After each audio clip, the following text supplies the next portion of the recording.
morning, everyone. This is Financial Literacy 101, and I wanted to take some time to have a heartfelt message, and hopefully this may reach the audience that I wanted to reach, because I realize that I've been through some things in my life that could have killed me, that could have prevented me from being successful and staying successful for a very, very long time. And I believe that a lot of times in this day and age, especially dealing with the coronavirus and everything that 2020 has brought our way, because a lot of people are done. They're fed up with the year 2020 because all the things that have occurred with 2020. But let me tell you, ladies and gentlemen, I've been through some things in my life that doesn't even compare to 2020. You know, take for instance, my mother passing away when I was 12 years of age. Me living with my aunt in Southeast DC and then moving into a group home. A lot of people really didn't know that I lived in a group home for a very, very long time, even when I was attending high school. I remember the Jones program before I went to college, and then from college on to the military. So I've been through some things that a lot of people probably can relate to, but they may use those things as excuses for not doing something with their lives, not having purpose with their lives. And I just want to give you guys a few of my stories, the things that I really want to think about, that it doesn't matter where you're from or what you've been through, that you absolutely need to have goals in your life.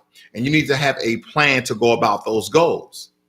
You need to have a plan about those goals. See, the problem is for Black people, especially, and non-white people, and it comes to minorities, a lot of us come from different backgrounds, come from different support groups. But a lot of us, we have goals, but we don't have plans. Our plans are our excuses why we didn't reach our goals. See, I've been through some things that if I would have used my excuses going through life, I would never be where I am today. Never. I've never used my excuses that I have. Okay. You know, my mother dying, me never meeting my father, me living in a group home, everything that said you are not supposed to make it in life. How in the hell are you successful? How in the hell are you still alive? See, this was during the years I grew up in Washington, D.C., where everyone was getting killed. You know, Washington, D.C. was the murder capital of the United States of America for a couple of years, especially in the early 90s, that I absolutely should not have made it. But I have, and I'm still here today. And believe me, as long as you live, you will have trials, you will have tribulations, you will have troubles going on in life. Let me tell you a lot of stumbling blocks, a lot of roadblocks, a lot of barriers, a lot of things that I had to overcome. Now, everybody struggles with something or have struggled with something in life. Some people is drugs. Some people it's family. Now, I would say for me, it's because I never really had the love of my mom. Believe it or not having the love of your mom throughout your life and people to love you like your mom does can stop you from being successful. A lot of us just think that there's things that we need to do in order to be successful, but I'm here to tell you there's some things that you need to overcome. There's some things that you need to conquer in order to be successful. See, you know how when we label women at hoes, sluts, and prostitutes, and we say they either had some sort of uncle or a family figure that molested them, or they didn't have the love of their dad. Well, the same thing goes for men. When we don't have the love of our moms, we are out here with 2, 3, 4, 5, 6, 10 women, and we continue to change. See, my feat was I was having woman after woman after woman in relationships, but I was just clinging on to women, and that stopped my success. I can't tell you the amount of money that I spent over the course of my life on women trying to gain their loves through gifts, gaining their loves through lavish vacation, gaining their loves to giving them diamond rings and diamond bracelets and diamond chains and shoes and clothes and all of this stuff. Some of you may say I was a sucker. I was a sucker for love because I didn't know what I wanted out of life. I didn't know what I wanted out of a woman. And I was all the time seeking, and someone have came out and said this, that he's treating me or he's leaning on me like I'm his mom. Not me, so to speak, because I was essentially trying to cling on to any woman who showed me affection. Just like any woman that when a man shows her some attention or they showed her any attention, she clings onto him. See, there are some things in your life that you have to overcome in order for you to be successful, in order for you to even think about making gains of money. These are heartfelt messages, ladies and gentlemen. And it's tough for me to even think about it because I know what held me back. I know what held me back, but everything in my life was stumbling blocks in order for me to reach this point in my life right now. Am I content? I'm content to a point, but I still want to be better. I still want to grow. I still want to multiply. But I can essentially right now do nothing for the rest of my life and be able to take care of myself. And a lot of people are not in that position. But I didn't let those stumbling blocks, I didn't let those tragedies, I didn't let those things in my past that felt like every now and again calls me back to stop me from being successful. See, what is your happiness predicated upon? Because we understand that the root word of happiness is happen. What happens in your life predicates what you will be is happy. See, a lot of times when women and men say, oh, this person makes me happy, it's not because of that person, it's because of what that person does for you. And that's what we need to understand. A lot of you want to come on this channel for financial information, but it's much, much deeper than that. A lot of you have problems. A lot of you have soul ties. A lot of you have issues psychologically, emotionally that you have not conquered, that you have not overcame from your past. If I would have never overcame my past, I would probably be in Southeast DC right now, either dead in the streets, in prison, selling drugs, not doing nothing with my life. Not doing nothing with my life. Because here's the thing. When you don't have your mom, when you don't have your mom in your life, things are very difficult with you. When you don't have your dad in your life, you as a man, you lose a sense of identity, right? Because you don't have anything to emulate or simulate. So I leaned on role models, okay? And thank God I had a few of them. But I want you to really think about this, that I didn't have either parent. Most men have their mothers. Some men have their mother and father. So this is very, very true. So a lot of times when you guys have these mental roadblocks of why you believe that you can't do something, is because no one gave you inspiration and motivation. And a lot of times a mentor is not the one to do it. It's someone from your bloodline. It's your family. It's your mother. It's your father. These are the ones who gives you the motivation. These are the ones who give you inspiration in order to be successful. Baby, you can do it. You're beautiful. You're handsome. You're smart. You're intelligent. When a random stranger says it to you, it's easy for them because they don't really know where you come from. They don't know how you was brought up. They don't know how you was raised. But when somebody looks you in your eye, like my cousin tells me sometimes, Ray, you came a long way. You're doing great things. Keep doing it. Do you know how that makes me feel? It re-energizes me because every time whether you are a YouTube celebrity or you're doing anything inside your sector or field, every now and again, somebody close to you, when they say, hey, man, you're doing a great and wonderful thing, it really energizes you to continue the goals and the purpose you have in your life. First and foremost, you need purpose in your life. What is the purpose of your life right now? And please, and I'm not trying to offend anyone, please don't tell me it's your damn kids. You was not born for you to have kids and simply do that. What happens when your kids are outside of the house? What happens when your kids are outside the house? What is your purpose? You need purpose. You need to be persistent in your purpose. And we understand that life takes many and many sacrifices. Now, granted, I'm just like anybody else. I made the same mistake more than once. You probably would think I was insane. Whether it be in a relationship or financially, I made the same mistakes over and over again. But again, there comes a time where you grow the hell up and you mature and you say, you know what? I'm no longer going to make those mistakes. Now, I know this is a heavy conversation for a Tuesday morning, but I promise you there's somebody who needs this information that's going to help them to be where they want to be in life. Now, granted, success is not all about money. Let me quite frankly tell you what success is. Success is having enough money where you are content and happy, but doing the things that you want to do the most. My number one thing that I love to do is go on vacation.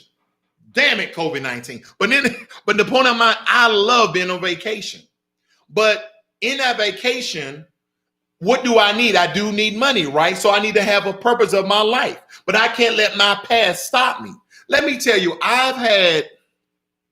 me and my lady was talking about this today. I told her some stories of me going on dates with women and what they expected from me. I've done some of the dumbest things that you can absolutely imagine.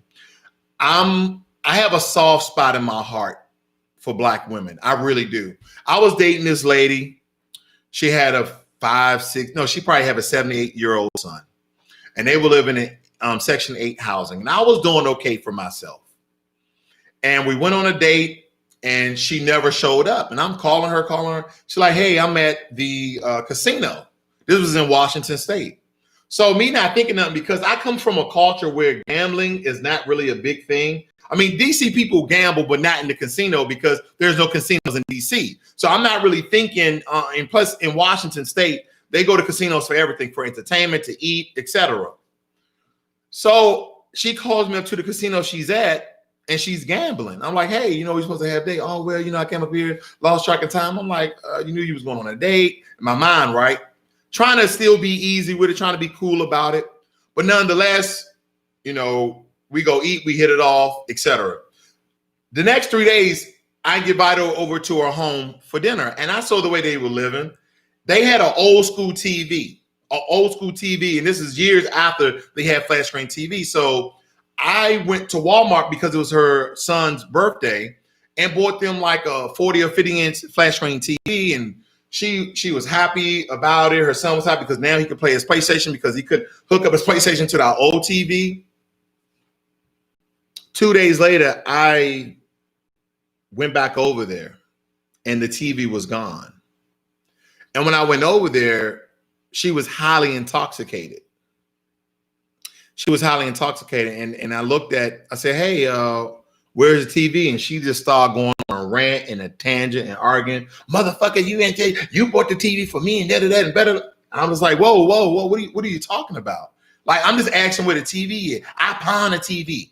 I was like, well, why you pawn the TV? Well, somebody got paid bills. And I was like, but my whole mind, I was so confused. I'm like, what would you do if you didn't have the TV to pawn? But she used it for alcohol and gambling. She had two types of addiction.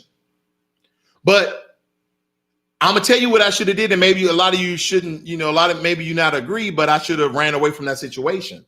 But I stayed around for maybe another 2 weeks, 3 weeks, only to see her perpetuate and get worse. And I'm like, I didn't ask for this. But it's that soft spot that I had to get over in my heart. And I'm going to tell you, a lot of us cling to people who are not good for us.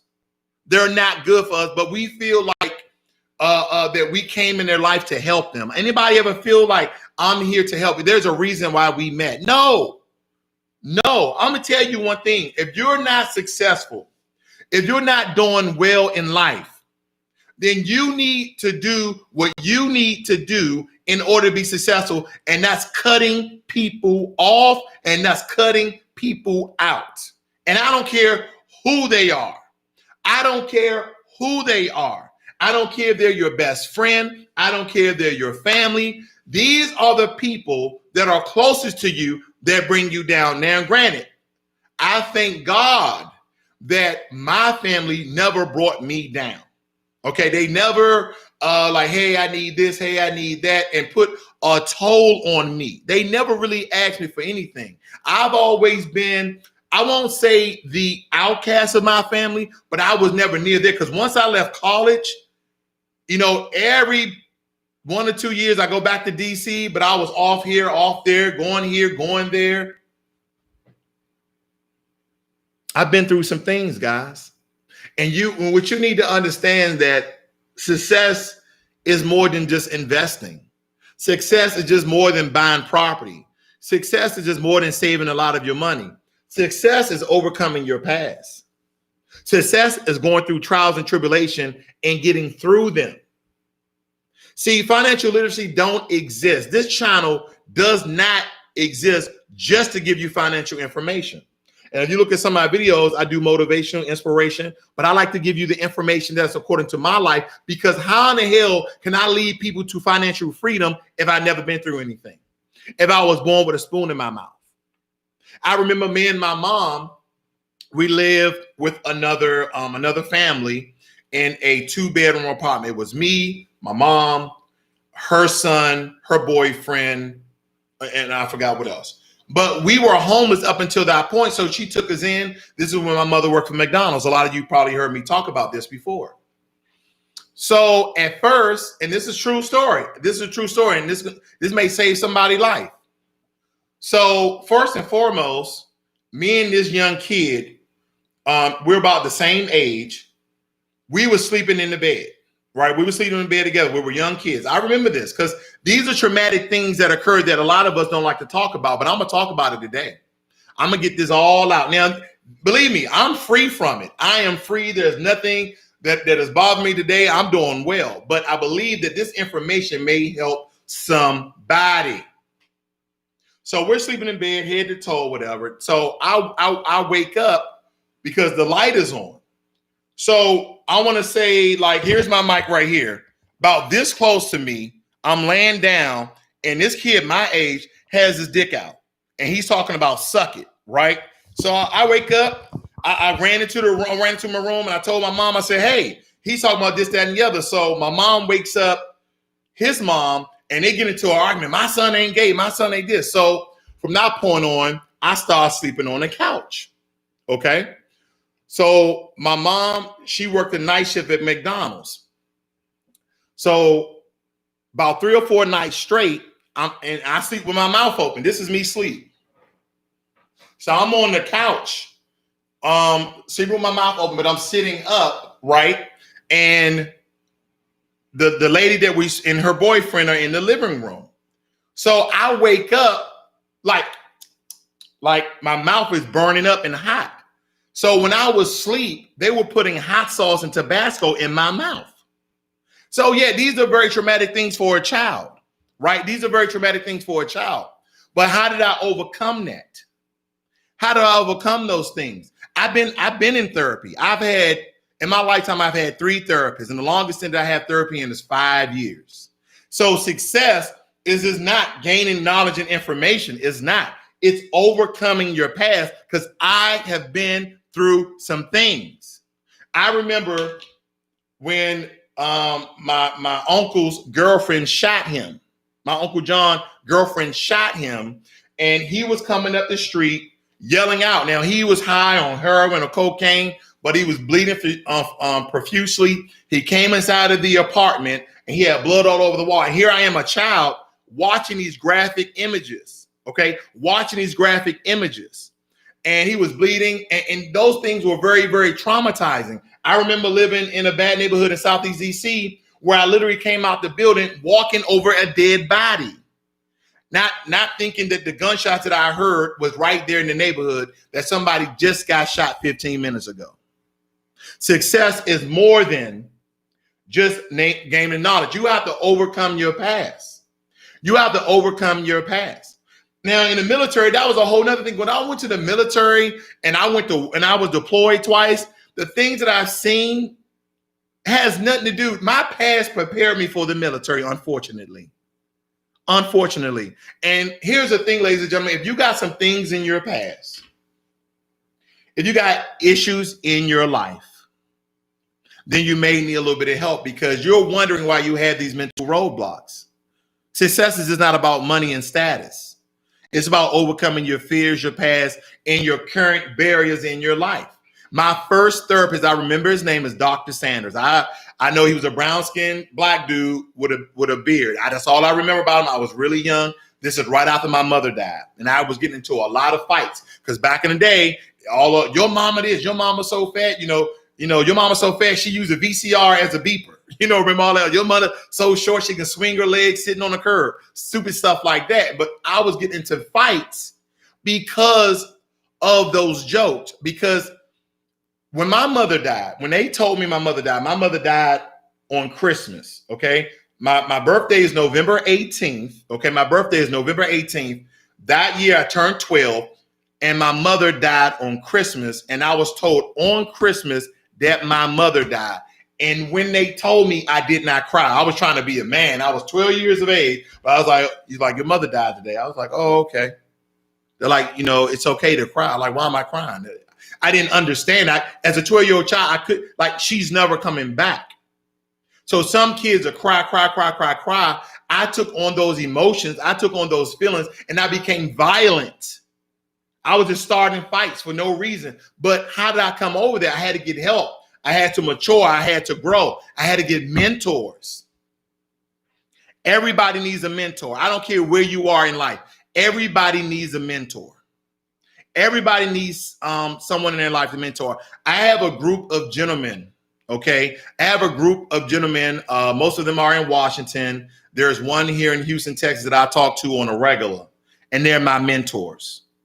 They tell me, that knowledge and that wisdom that their life that they are, and it helps me to be better. If you guys want to be successful, it doesn't matter what field. And granted, I will give you this bit of information. If you guys are looking for a field to be into that's hot, the medical field is hot right now, of course, right? COVID, but it's hot. So if you want to look into that, but the point I'm making here is you have to go through some things. You have to overcome some things, and those barriers, those steps, those mountains, those plateaus in your life, it is possible for you to get through them, but it's going to take you to get up every day and be persistent with purpose. You have to be persistent with purpose. What is the purpose of your life? And again, I want to say it. Don't you ever say my kids. Like you wasn't born, okay? Your mother and father say, you know what? I'm going to have a son and daughter so they can have son and daughters. That's just silly. That's just silly. The sole purpose of you living is not for you to raise a son and daughter. No, you should have a purpose in your life for you. A purpose in your life for you. It's a calling on your life that you need to go out and do something. And my calling is to help people financially.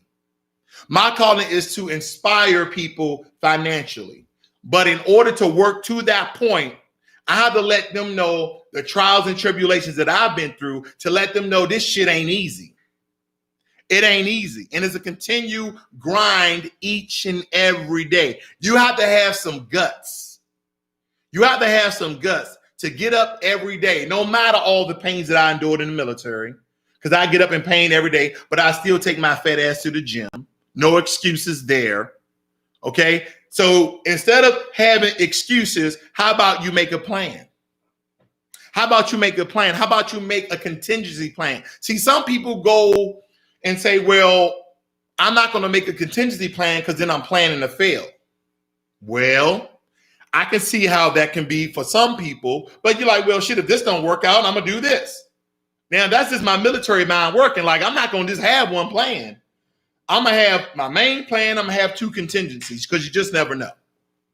You just never know. I feel like if you don't have at least one or two contingency plans, you'll be homeless. That's just the way I live. Like, you put all your money into investments. Oh, it's going to work out. Okay, keep believing that. Ladies and gentlemen, you have to have goals.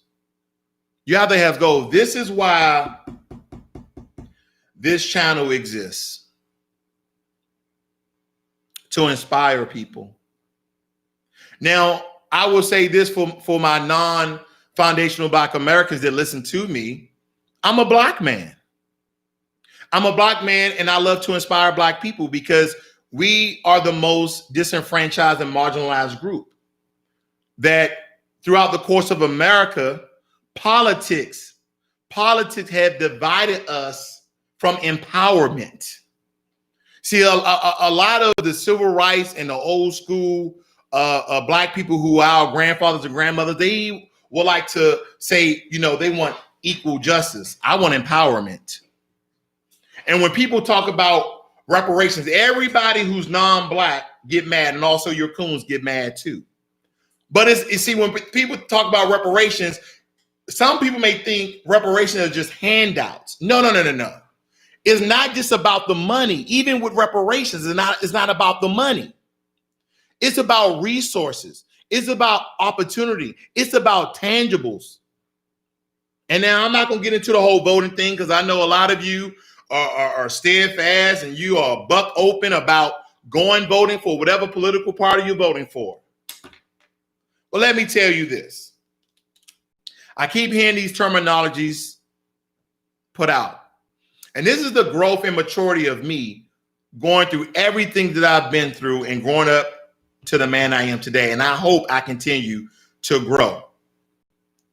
Is that time and time again, I voted Democrat, and I've also voted Republican, right? I've never been a one party vote. But now, the past couple of years, I really awakened even more so than I've ever had before to say, you know what?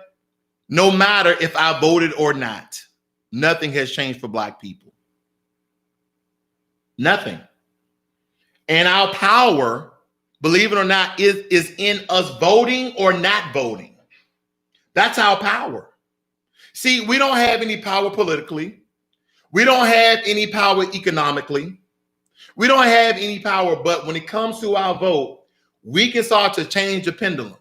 See, this is what I've learned through my years being on this earth, that we've always been told just to go vote. Go vote for this person, go vote for that person. Why am I voting for this person? Oh, well, when they get in office, they're going to do this. Where they say that at? Where is that at? And they sway us to vote for one political party or not. But the one thing that we don't demand are tangibles. Now, we all know the atrocities that America has done to Black people over the course of time. And, you know, slavery still exists. It is transcended into different things. And you don't have to agree with me, but this is the truth. This is the truth. And so a lot of you are going out to vote for whoever you're going to vote for, thinking that it's going to make a difference.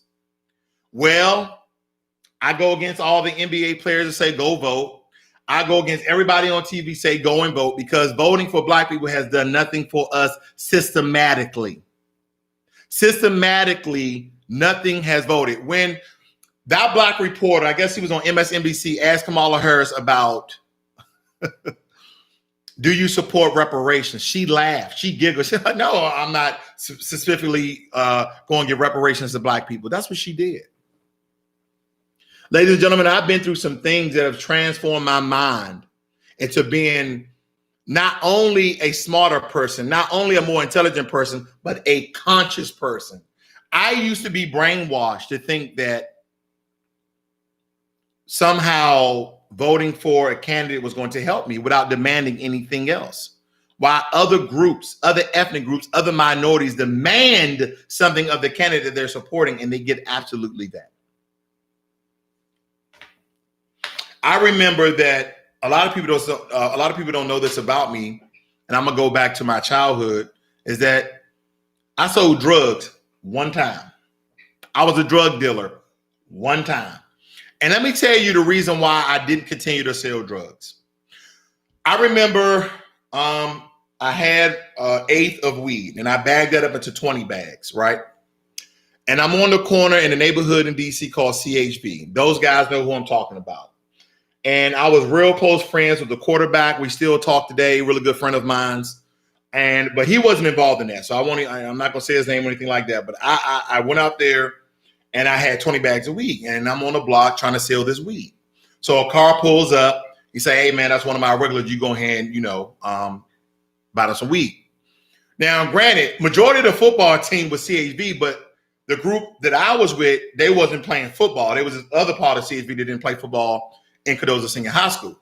But nonetheless, I'm out there on the block for 3 hours, and I sold 120 bag of weed. And my mind just clicked. I'm like, I could have made this amount of money working on a job or creating my own business.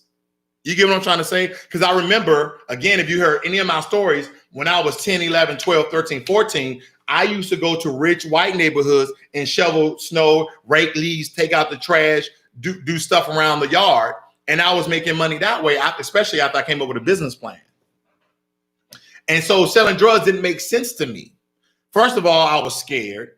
Second of all, I didn't know if I was going to get locked up. So again, I've been through some things that landed me here today to realize that unless you demand something for your life, whether it be economically, successfully, or politically, we're not going to get nothing as a person or as a people, no matter if you're black or non-black.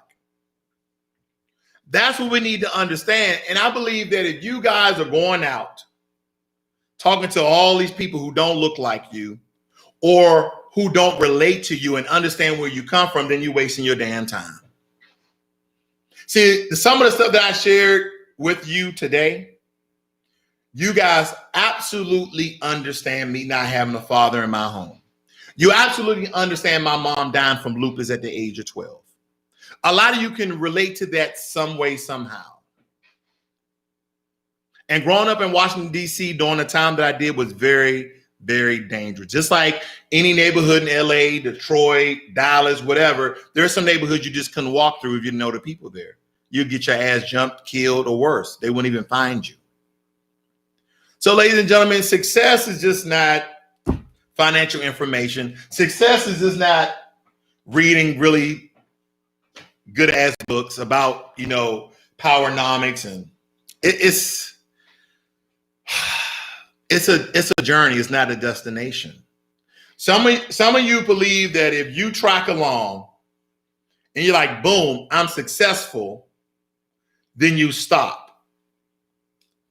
Success is a journey, not a destination. Let me read some of your notes before I continue on. Let me see who's in the chat. Let me see who I have joining me this morning. Very heavy conversation I'm having with you guys. We got Miss Curly Girl. Thank you for moderating. I appreciate that. We got Mitchell Liggins in here. Good morning, everyone from Alaska. We also have Nolan Baptiste. Again, Nolan Baptiste, I thank you for your donation, sir. Thank you for supporting this channel through and through, and also being a moderator. Who else? Mitchell says, COVID-19 has forced me to stand still. During this time, I've had the time to do a self-evaluation of my life. I have grown during this time in the most positive way. Glad you now have the knowledge of self at Mitchell Liggins. Really good information. Thanks for sharing that with us. Many have been existing and not living. Over the last 5 months, I've been learning how to live. Great and needed conversation. Okay. There are 15 people watching the stream, so please do not. Okay. Ladies and gentlemen, let me tell you something about a lot of trials and tribulations that may have occurred in your life. Now, when it comes to relationship, and I have to really lean onto relationships because relationships are the one thing that I can really look back at my life and say, that was the one thing that held me back from being successful. Hanging on to women who didn't have my best interest at heart. They had their best interest at heart. I have been stolen from. I've had women to steal tools from me. I've had women to steal money from me. Let me tell you something about my ex-wife. So we got out of a rocky marriage. Now, of course, the reason why I divorced her was because she was very abusive. I'll say that, very verbally abusive. And I'm one of those men that I just don't take I don't take verbal abuse. I'm out, right? But nonetheless, as we were trying to sell our house, right, she was paying the mortgage. I would give her half of the mortgage and she was paying it. But the last month I gave her $1,000. And so the real estate agent said, hey, you guys still need to pay that last month before the house goes through and you guys sell the home. I said, oh, well, I gave, my ex the $1,000. And she's like, well, they're saying you guys didn't pay. So I called her up. She's like, no, I didn't give him I bought this dishwasher, some stupid stuff she was talking about. The house was, oh my gosh. And it is reminding me of all the trials and tribulations that I continue to make the same mistakes during that time frame with women. And, I've been blessed with the lady I have now in my life, because what I realize is that you guys can be different, but there are some really key things in your life that you guys really need to agree on. You really need to agree on.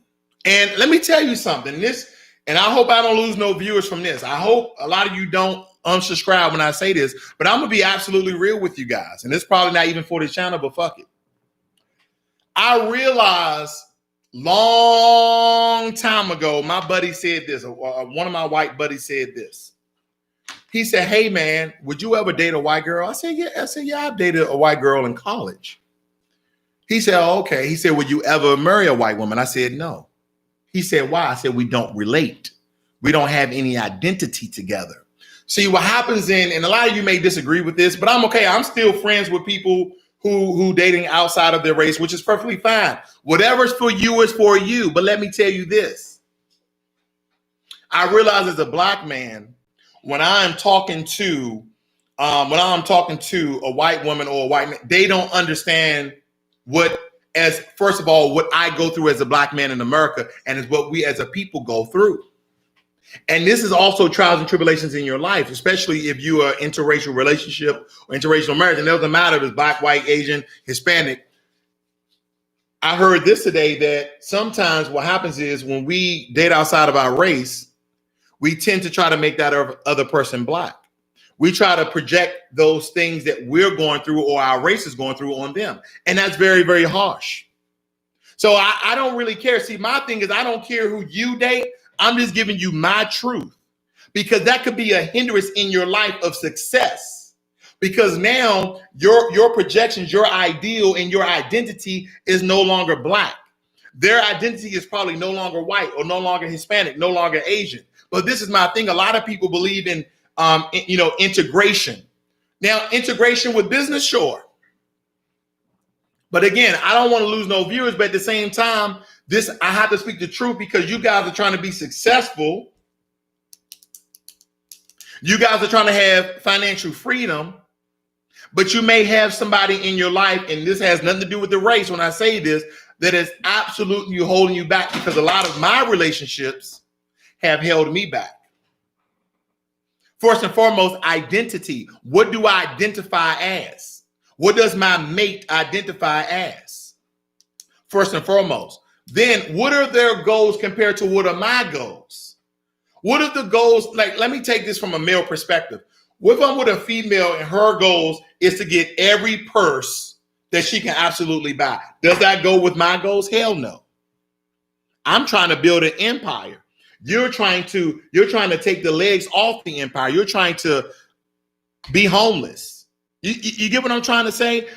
You don't have to be like-minded on everything, but you guys need to have some sort of similar goals, or you won't be successful. You won't be successful. And here's another thing. Every 2 to 3 years, I try to double my income, whether it be with my regular income investing or with side hustles. You need to have a goal when it comes to your income.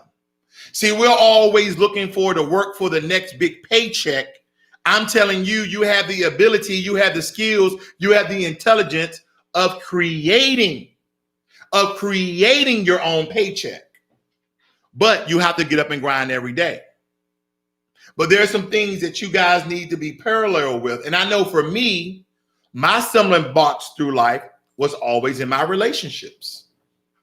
They actually, I won't say they prevented me. I prevented myself, because I started to look at what they wanted and not what I wanted. I started to look at what they wanted and not what I wanted. I'm supporting their goals, but not attaining to my goals. So let me give you a bit of relationship advice dealing with your own success. If there's someone in your life, and I don't care what type of relationship it is, it could be romantically, friendly, family, it does not matter. You need to cut them off and cut them out.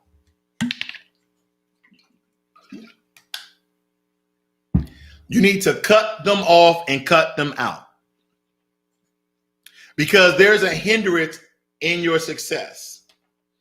I looked at, and I've said this before about the cost of living, right? Because we need to take this thing in totality. We need to look at this thing really 360 about success. A lot of you right now are in places that you don't want to be. I have a family. I have a second family up in Washington State. I left a lot of good men up there to actually fulfill my dream and my success. I didn't want to live in Washington State where I have to be making six figures to live where I live at today. I didn't want that type of pressure. Now, I could have went up there, worked my six-figure job working at Amazon, still do YouTube, still do some side hustles, and live really a great life.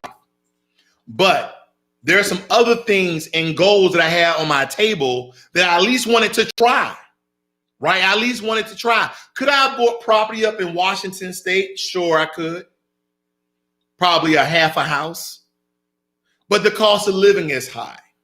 The food is high. And I wanted to live somewhere with a little bit more sun, even though it being dreary and dark, that didn't really bother me.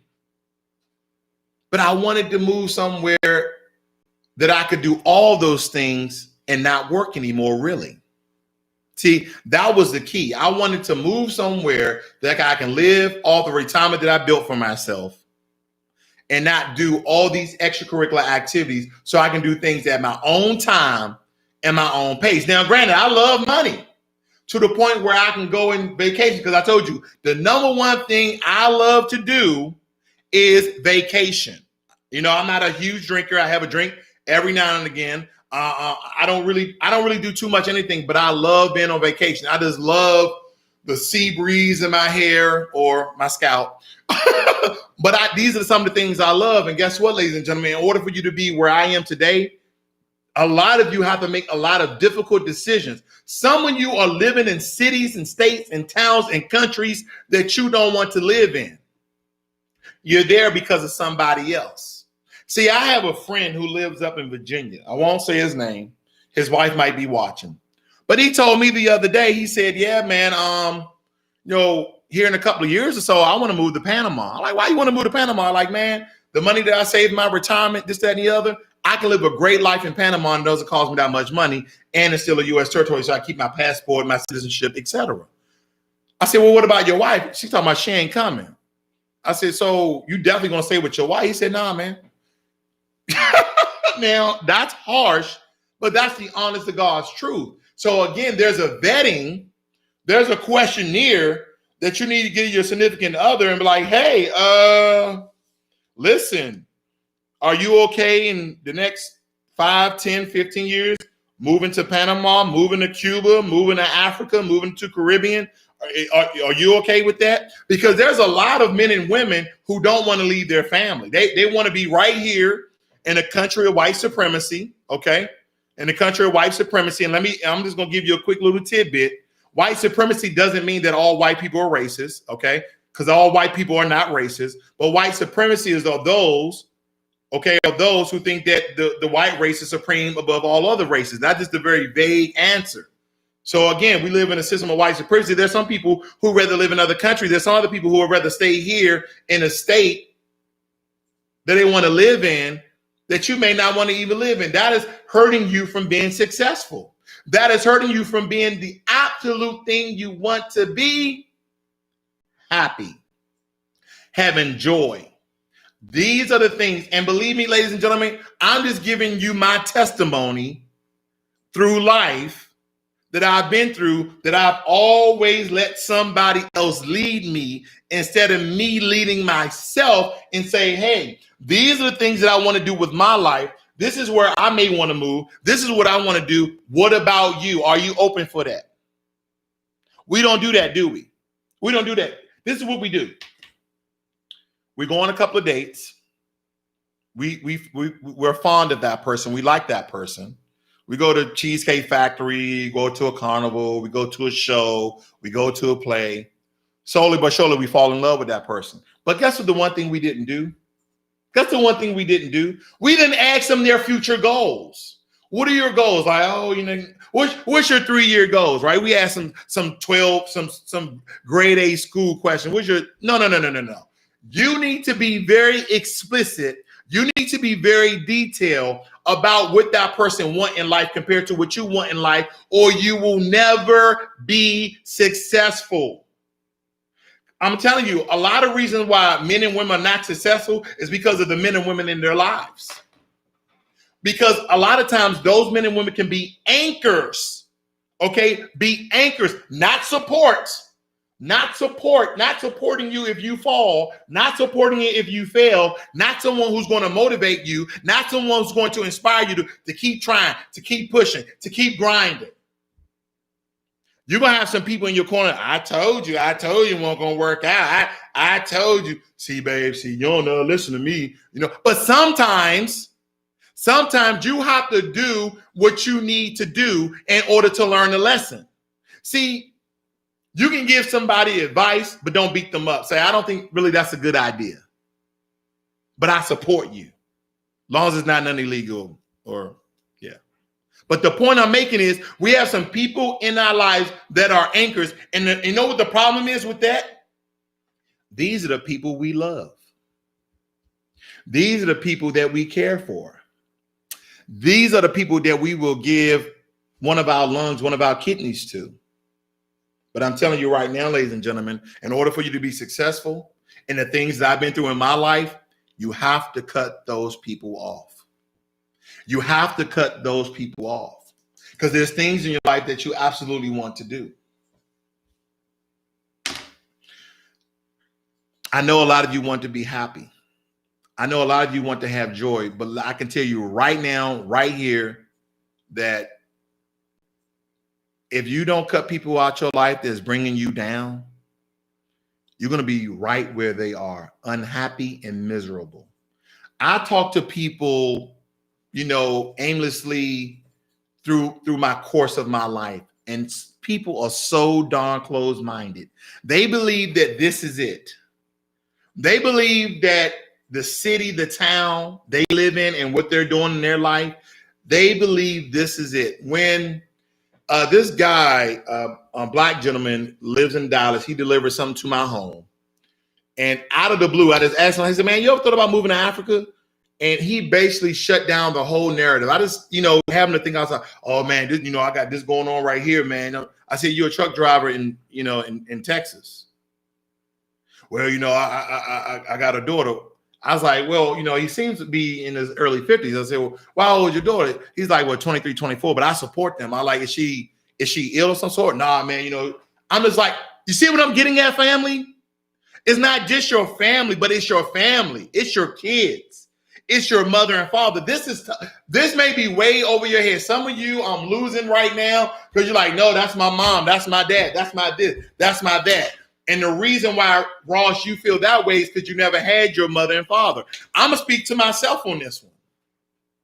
I'm going to speak to myself because I know some of you are like, the reason why you feel the way you feel is because you never had your mother, your father in your life. But I can tell you right now that I've been around enough people to tell you that a lot of their mothers and fathers held them back. Held them back. A lot of their mothers and fathers held them back, and some of them are holding you guys back as well. Success is not a destination, it's a journey. And you have to go through some things to understand some of the stories, all true, that I'm telling you today. And the biggest part of your unsuccessfulness is your relationships. Like my relationships, whether it be with women or family members, but thank God I never had those issues with my family. My family just always figured out a way to be successful. And when I mean successful, they're not living lavish lives, but they're not homeless. You see where my mind goes? See, people used to always tell me, Ray, you're scared to do things because you have an impoverished mindset. And I'm like, you're right. I was trained to be this way because of my upbringing, because I was always poor and I was homeless. So now I sacrifice a little. I have a little bit of risk. I'm going outside of my comfort zone a lot more. And there's a lot of things that you guys are absolutely scared of too. Now, I don't care if it's your adult children that you believe that you still need to take care of after the age of 25, so to speak, because I believe that a lot of kids do need support up until the age of 25. I do believe that. 18, we got this mindset that, after 18, you're out of here. That's, ladies and gentlemen, that's crazy. At 18, they're still kids. They're still young. They're still impressionable. They're still persuadable. You still need to guide and mentor them and teach them a lot more things. I believe that 25 is better because even at 18, even if they go to college and come back around 22, 23, help them save money so they can get out on their own and be set up for life, instead of doing what your parents did for you, was kick you out at 18 or 21 and you struggled. Do not allow your parents to dictate how you parent your kids, because you was unsuccessful until you became successful. But what if you can start your kids off to be successful and never become unsuccessful? I'm going to use a very invigorating figure. I'm going to use a very famous figure, and a lot of you can relate to this because they would like to beat this guy up about this. And I'm not a supporter. Okay, I'm not a Republican, Democrat, or an independent. I'm not a Trump supporter, Biden supporter, Ross Perot supporter. I'm not a supporter, but I will tell you this. Read if Donald Trump paid $750 in taxes over the last 15 years or not. His father gave him $10 million. His father gave him $10 million. With $10 million, he became a, fifth-time bankruptcy billionaire. But he's still supposedly a billionaire. Driving in 747 jets, always tailor-made suits, living life. So I don't want you to look at the politics right now.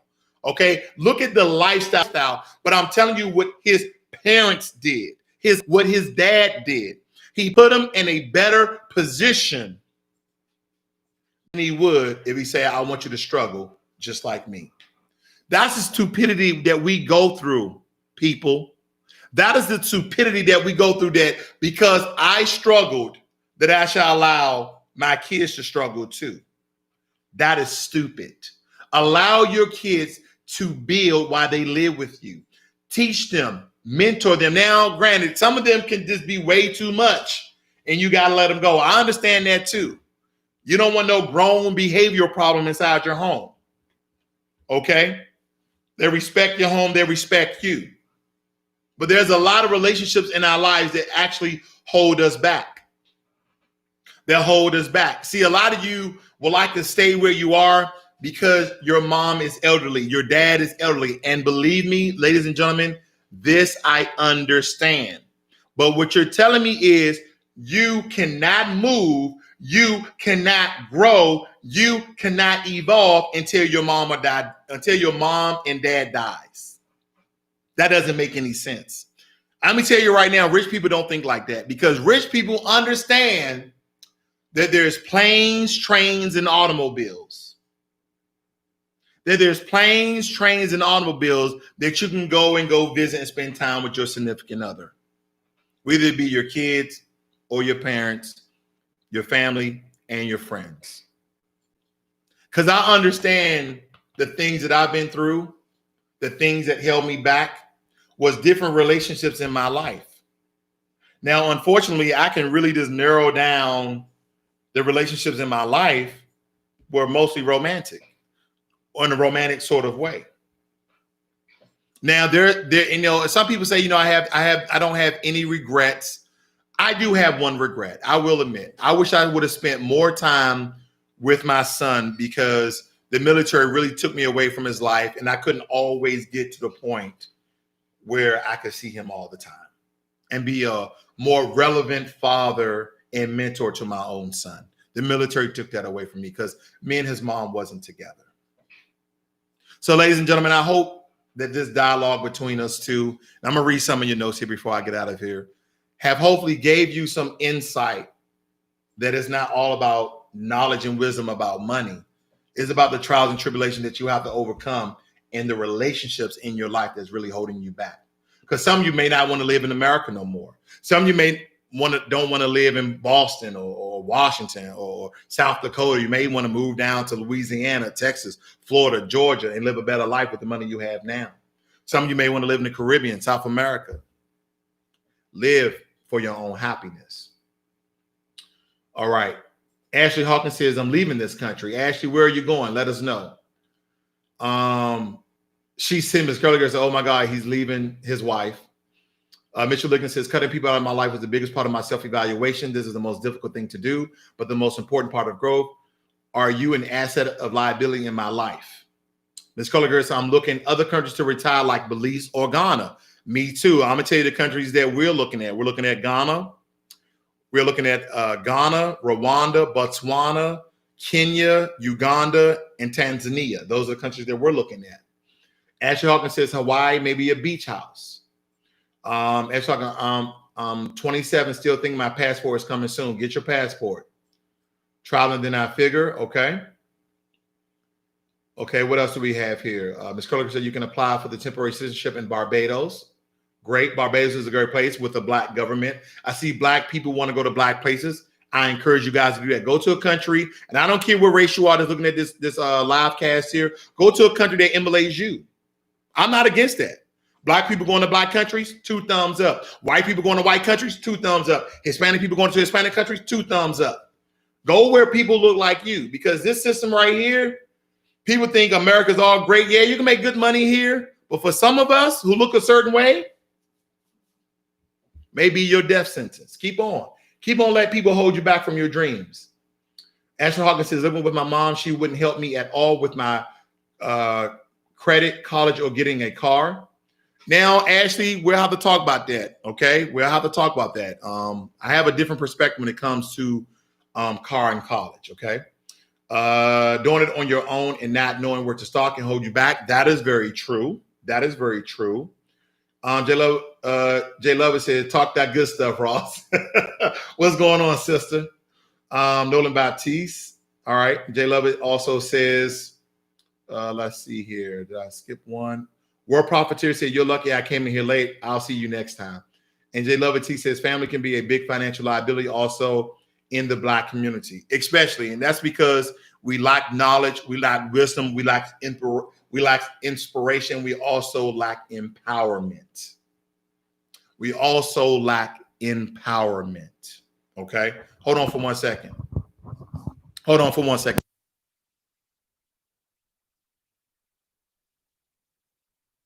So that's what we need to understand, family. That's what we need to understand. I want you guys to be free, because here's the thing. When I talk to my friends, all of my friends, and I tell them, hey, man, you know, next 5, 6, 7 years, I'm thinking about moving to Africa. I'm going to start visiting countries as early as next year, as soon as this COVID thing subsides. But I'm even thinking about, me and my lady, we're thinking about going to Cancun. We already got 2 people. And I know some of you saying it's crazy, but I see people out in stores. I see people doing everything. So what's the freaking difference? Wear your mask, have some sanitizer. Look, right now, going to Cancun, all-inclusive paid vacation, well, hotel and flight, $1,000. I usually pay double or triple that amount. I'm trying to go. I'm trying to go. So, ladies and gentlemen, don't let no one stop you from your goals. And when it comes to your goals, you need a plan. You need a purpose in life, and you need to be persistent about your grind, about the way you go about this. This is not a sometime thing. This is an every time thing. If you like this video, guys, give it a thumbs up to support this channel and bring people inside the conversation. Give it a thumbs up. Please like and share, because when I say share, I'm just not giving you some YouTube rant. Oh, please like it. No, I want you to share my videos, because I believe there's some people out there that you know can relate to me, that will find some wisdom, some inspiration that's going to help transfer their life for them to be a better person, for them to be in a better place. And ladies and gentlemen, don't matter what race you are, there's countries out there where you save a lot of your money. Let me tell you another country that you guys can live great in if this is your thing. If you're Caucasian or really, really light skinned, Portugal. Portugal is really cheap to live in, which is a European country. Portugal is a really, really cheap country for you guys to live in. And the reason why, you know, I'm promoting to living outside the United States, especially as a black man. Now, granted, I'm a foundational Black American. I believe that while I'm here, there's a fight that needs to go against white supremacy. But I also want to put out the message that we also have other options of countries who have black governments. I'm not saying they all peachy keen, but the countries I named are very, very safe. They're safer than a lot of cities and states in the United States of America. But I'm just letting you know you have options, okay? You have options. You go over there for 3 or 4 or 5 years. You come over here for 2 weeks. Make sure you keep your U.S. citizenship just in case, okay? Just in case. You go back over there and you live your life. Because you're still going to have family and friends over here. You're going to still come over here and visit. But with the money you have, there's options for you. And I'm telling you again, don't let certain relationships in your life hold you back. I know this is tough. This is a very strong conversation when I say that. And a lot of you really want to cut that off because some of you are like, well, I got my mother, I got my father, I got my kids, I got this. My question is, are your kids grown? Are they off on their own? Then there's planes, trains, and automobiles, and boats, and ships, and cruises that you guys can look into. But don't think this is a one-stop shop. There's a lot of people moving to other countries because with the one thing, and here's another thing, there's a lot of white people. This is a crazy story that I read. There's a lot of white people moving outside of America because of racism, not because of them, because of black people. They don't like the fact that they see that one particular group is being discriminated upon and getting killed with impunity. So they're moving outside the country. I'm like, man, I never thought of it that way. You know what I'm saying? Because you just think like, why would you care if it's not happening to you? But some people care. Like, look, I'm tired of all this racism. I'm tired of all this killing senseless people because of their color. I'm out. They just go to other countries. They just don't kill their citizens. Okay, they go to the UK where they discriminate against black people. They don't kill them too much. They just discriminate against them. So they go there. Ladies and gentlemen, I've been through some things in my life that has really transformed my mind in order for me to think the way I think and really set upon a journey in order for me to even be in a better place than I am now. Now, I'm going to tell you the truth. Am I a little scared of moving to another country permanently? Yes. Even though I've been a military man, I've been over to 40 countries, but I always knew I was coming back to America. But at my age right now, to say in the next 5 to 6 years, I'm really considering moving to another country, that's a big jump because that's essentially kind of like leaving your mom and dad. You're leaving everything you know and have to learn different traditions, different culture. Most countries in Africa speak English, but they also have their native tongue, their African tongue. We know mostly on the east side of Africa, they speak Swahili, where on the north side, they speak a range of different languages. Where it be in Nigeria, Yoruba, it can be in Senegal, they speak French and also Wolof. I forgot the Ghanaian language, but they speak, but you go to Kenya, they speak their tribal languages, English, but they also speak Swahili. Tanzania speaks Swahili. Uganda, and I believe Sudan speaks Swahili. So you can essentially live on our side and know and learn a little bit of Swahili and get you through, and English. So they speak English as well because of the colonization of the African continent by mostly the English and French. But we understand Portuguese was over there as well. But ladies and gentlemen, I've been through some things and it really evolved me as a human being, as a man, and also in my knowledge. And I've gained wisdom and I will never stop learning. Because one thing, I listen to my mentors, I listen to my elders. They always have something great to say. Now, there are some elders who can hold you back. There's some elders that's, in their late 50s, early 60s who have this mindset that things are going to get better as long as we keep voting. Listen, ladies and gentlemen, I'm going to leave you with this. Because I don't want to get political. As a people in America, the only thing that we have of power is our vote. And you're hearing these two terms. You're hearing the lesser of two evils. You're hearing 2 cups of poison. I'm just going to tell you this. Why would you choose the lesser of two evils? Because if you choose the lesser of two evils, you're still choosing evil. Some of you say, well, if I choose Donald Trump, then racism is going to be right up in our face and people are going to, well, I like racism up in my face. I do. Where people are getting fired, people are getting incarcerated.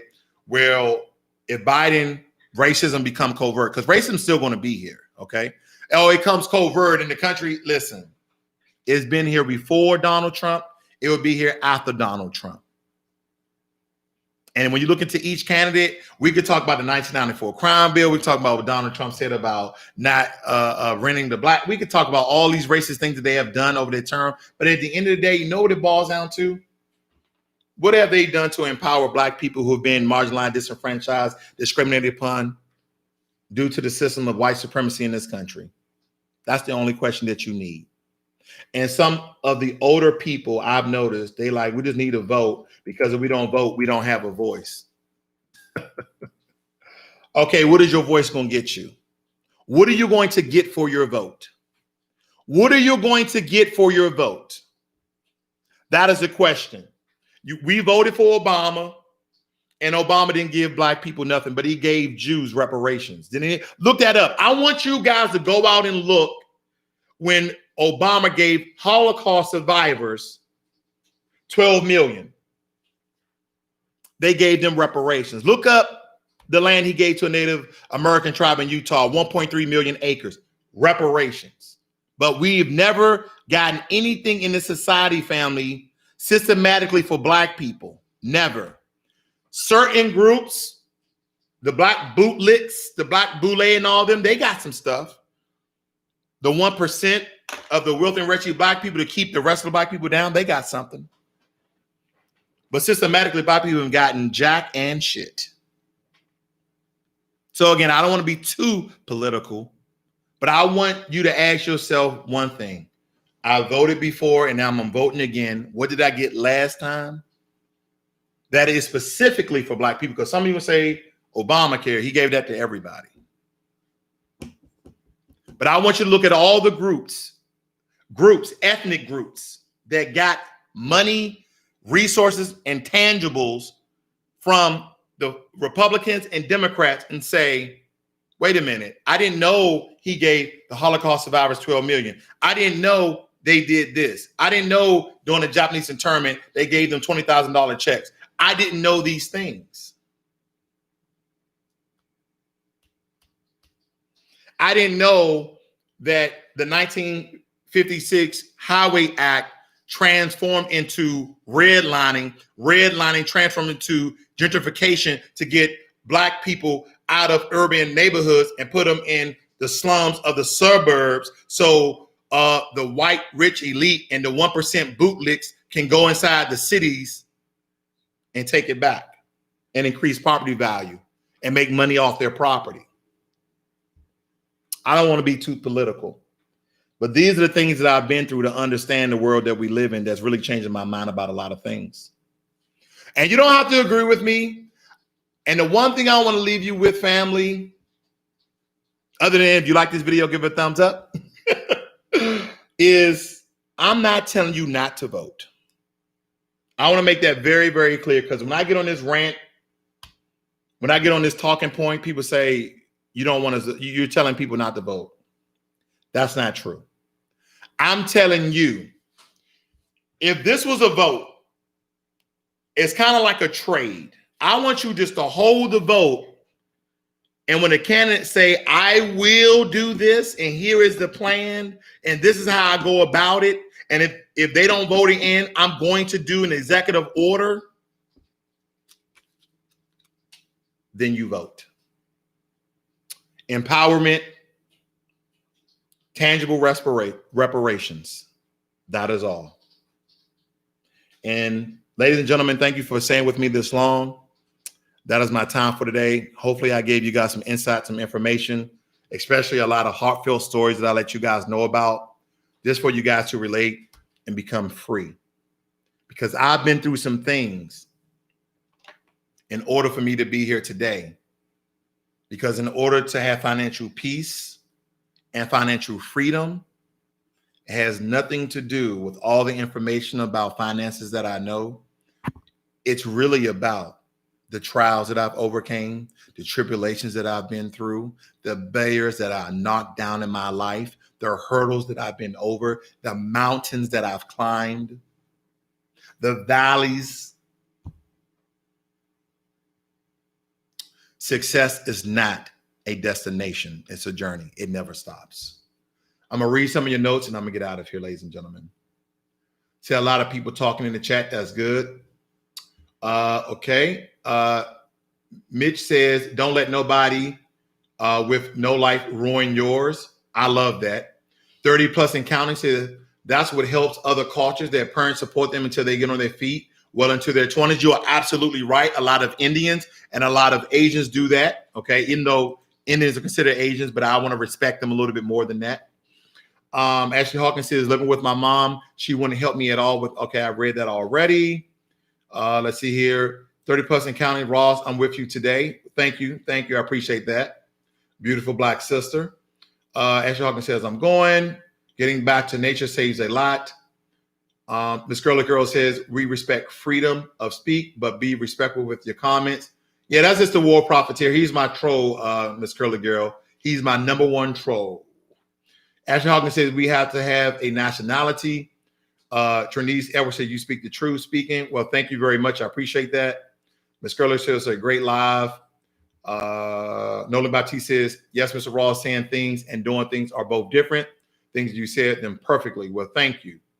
And Ashley Hawkins says, yes, sir, so motivating. Well, thank you, ladies and gentlemen, for joining me today. Hopefully, again, I like to give these messages every now and again, just so you guys know a little bit more about me, for one, and then two, how does that relate to your life? And hopefully that can project you from where you are. They can put you in a higher place than where you already are. Because I'm going to tell you this, no matter relationship you're in, no matter your status, if you keep striving, if you keep grinding, if you keep working hard, you will be where you want to be. And everybody has a different level of success where they want to be at. Don't stop. When you get to that point in your life, when you get to that level, do not stop. You have not made it yet. Continue to grind, continue to live a great life. And first and foremost, family, if you look like me, smell like me, probably don't smell like me, I walk alone. But anyway, if you look like me, I'm not saying you have to go live in Africa. I'm just saying go visit. This is Financial Literacy 101. Learn money and be inspired. You guys have a great and wonderful day. I'm out.